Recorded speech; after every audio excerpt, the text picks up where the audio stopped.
Ugh, I forgot to place a delivery order. You start cooking now. That's what my mother-in-law, Catherine, blurted out on the day we were supposed to have a family dinner with relatives. She had promised to order delivery for the event. Enough food for 10 people. Expecting me to whip up a meal for that many people on the spot is ridiculous. But arguing with Catherine would be a waste of precious time. So I got to work. My name is Mary. I'm 33 and work in a restaurant. My girlfriend owns the restaurant where I work. I'm married to John, a man 2 years my senior, whom I met through work 3 years ago. John is incredibly kind and treats me well, so life is good. The problem is Catherine, who dislikes me. When John and I first moved into our new home, my parents-in-law helped us. To thank them, I cooked dinner. My father-in-law David praised my cooking, saying, "This is really delicious. Mary, you're an excellent cook." I was genuinely pleased and thanked him with a smile. Catherine didn't like that David praised me. She snapped, "Showing off your cooking skills when you're just an amateur. Don't get carried away. What a snobby daughter-in-law." I was shocked. I had never heard such harsh words from Catherine before. From that day on, she took a dislike to me. Thankfully, we didn't interact much with the in-laws after moving because they live far away. But whenever we did visit, Catherine would sarcastically say, "Mary, will you cook for us? You're good at it, right? What delicious dish will you treat us to today?" I didn't want to cook in front of Catherine anymore, so I'd suggest, "Oh, I'll pass on cooking today. Should we buy something instead?" But then she'd explode. "How dare you? Who do you think you are? Just cook." So I had no choice but to cook every time. And it would have been bearable if she just ate without complaining. But she always said, "This is not to my taste," making the experience truly miserable. I dreaded going to the in-laws because of Catherine, who acted like an angel in front of David and John. It's so thorough that it can be said to be perfect. She never said anything sarcastic about me in front of David or my husband, and always when they weren't looking. The other day, I couldn't stand the stress over Catherine, and finally told David and my husband about Catherine's misdeeds, but they were both skeptical, of course. She was so convincing that when I finally told David and John about her behavior, they were skeptical. But John trusted me, so we started avoiding visits to the in-laws. Then one day, Catherine called. She said some relatives were coming over and they were hosting a dinner at the in-laws. It was more of a "you must come" than an invitation, but I decided to consult John first. John said we didn't have to go, but one of the relatives, Henry, had been kind to us, so we decided to go for his sake. When I told Catherine, she said, "Good, we're expecting a lot of people, so I'll order delivery. I'll handle the reservations." I was relieved. If she was ordering delivery, I wouldn't have to cook. "But you'll have to help clean the house," she added. I agreed. On the day of the dinner, John and I arrived at the in-laws in the afternoon to help clean. That's when Catherine dropped the bomb.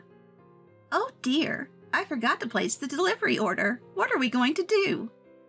I frantically called nearby restaurants that could deliver, but because it was last minute and for 10 people, they all turned us down. Time was ticking, and it was soon time to pick up the relatives. Catherine and I decided to buy some pre-made salads and chicken from a nearby supermarket, while John and David went to fetch the relatives. The moment the front door closed behind our husbands, Catherine started boiling water. To my surprise, she said, "Pre-made food is so bland. You can make everything from scratch, can't you?" Her mocking smile filled me with both anger and suspicion. "Did you intentionally forget to place the delivery order, Catherine?" I thought about it, but time was of the essence. I considered walking out, but I couldn't let down Henry and our husbands, who had gone to pick up the relatives. Reluctantly, very reluctantly, I agreed. I quickly planned a menu in my head and dashed to the local supermarket to buy ingredients. I didn't have time to compare prices. I just grabbed what I needed for the recipes that came to mind. If Catherine had intentionally skipped the delivery, she'd surely criticize me for using what was already in the house. So I even repurchased the seasonings I usually use.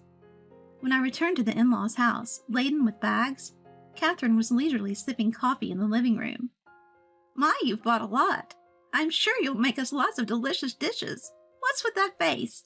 I'm letting you use my kitchen, so get cooking. I was infuriated by her tone that I considered dropping everything and leaving. But I swallowed my anger and started cooking, not for Catherine, but for Henry and the other relatives.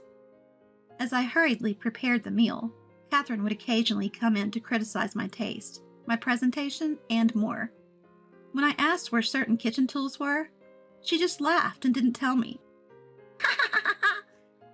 If I found them myself, she'd say, "You're rummaging through my kitchen like a common thief."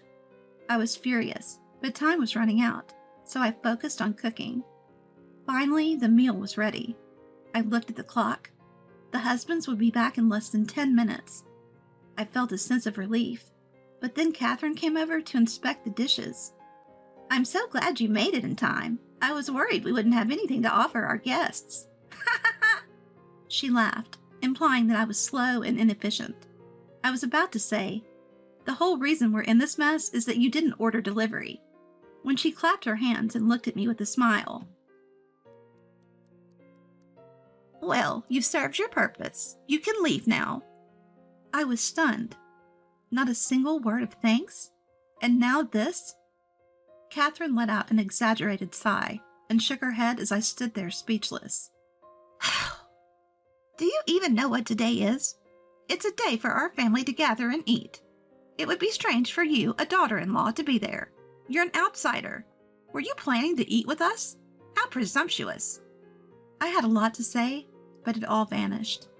I couldn't waste another second on this woman. "Understood. I won't come back again." As I prepared to leave, Catherine watched me with a malicious grin. I texted my still absent husband and left the in-laws' house without looking back, heading home. I asked my husband to convey my thanks to Henry and told him I would never visit the in-laws again. My husband, now aware of the situation, was furious but agreed for Henry's sake. 3 hours later, Catherine called. I ignored it, but she kept calling, so I blocked her number. Then, my husband called. First, he confirmed that he'd thanked Henry, which was a relief. He then told me what happened after I left. Catherine explained my absence to the arriving relatives as a sudden illness. She then served the dishes I'd prepared, claiming them as her own. My husband, who knew the truth, was furious, and David also realized that the food was unlike Catherine's usual fare. He tries desperately to pursue Catherine in front of his relatives. Henry took one bite and immediately said, "This tastes like Wilson's restaurant. You're saying you made this?" Catherine stumbled over her words as Henry grilled her on the ingredients and the dish names. Finally, she admitted, "Actually, I forgot to place the delivery order, so I had it delivered from that restaurant." But then another relative chimed in, "That restaurant doesn't do delivery." Cornered, Catherine finally snapped, "Fine, I apologize for serving food from such a cheap restaurant." Henry and the others were stunned. "That's a high-end restaurant we only go to on special occasions," Henry retorted. And then the relative said, "Wilson's restaurant is a high-end place we go to for special occasions. And didn't you know Mary is training there to take over from her grandfather?" Catherine had mocked me as an amateur cook, but I'd been working as a chef at a high-end restaurant. I may not yet be on par with my grandfather, a master chef with 15 years of experience, but I certainly know more about cooking than Catherine. I had clearly told her where I worked, and that it was my grandfather's restaurant. Her mistake likely came from confusing it with similarly named local restaurants. My grandpa's restaurant had been a local favorite for years. There are few other places around here that have also adopted the chef in their names, trying to ride on its coattails. You'll find places like Wallace's restaurant and Watson's restaurant, so maybe that's why Catherine got confused. In today's world, you can find all sorts of information online, but my grandpa despises media attention and turns down all TV interviews. The restaurant doesn't even have a website. Reservations are only taken over the phone, so it must have been hard for Catherine to find it. She heard from relatives that they dined there a few times and muttered, "I thought Mary was just a waitress at some small restaurant." Catherine was ready to laugh it off, but then Henry shifted the focus to me. Is Mary okay? I heard she's not feeling well. She shouldn't be cooking for all these people if she's sick. Exactly, Catherine. Did you force a sick Mary to cook? Why isn't she resting in her room? Did you really just make her cook and then send her home? As the questions piled on, Catherine seemed to break into a cold sweat. That's when my husband showed everyone the message I'd sent before coming home, revealing Catherine's harassment. The relatives were outraged. Despite their long journey, they left, and Catherine kept angrily calling me. While my husband was explaining all this, Catherine was yelling obscenities at me. I couldn't help but laugh at her barely audible shouts of, "Come and apologize." I promised never to return, so let's just cut ties, I said. A few hours later, my exhausted husband came home. He'd also decided it was impossible to continue relations with Catherine and had cut ties. Even though I said we're cutting ties, she might still show up. Make sure the doors are locked, he warned. I double-checked the locks on the doors and windows before going to bed. But the next day, Catherine showed up at the restaurant where I work. Even though we hadn't opened yet, she barged in furious. My grandpa, thinking it was a robbery, was met with Catherine yelling, "Your granddaughter is a terrible person. She has no manners." Amidst her nonsense, I tried to intervene, but my grandpa calmly looked down at her. Annoyed, Catherine slammed down a menu. "From now on, I'll educate her as a daughter-in-law should be. As compensation, let me eat here for free. Forever." "What are you talking about? This is nonsense. Bring me some water. I'm going to kick her out," my grandpa said. Stunned by her absurdity, my grandpa shrugged and turned to the staff. Catherine snapped at them. "What are you doing? The customer is always right."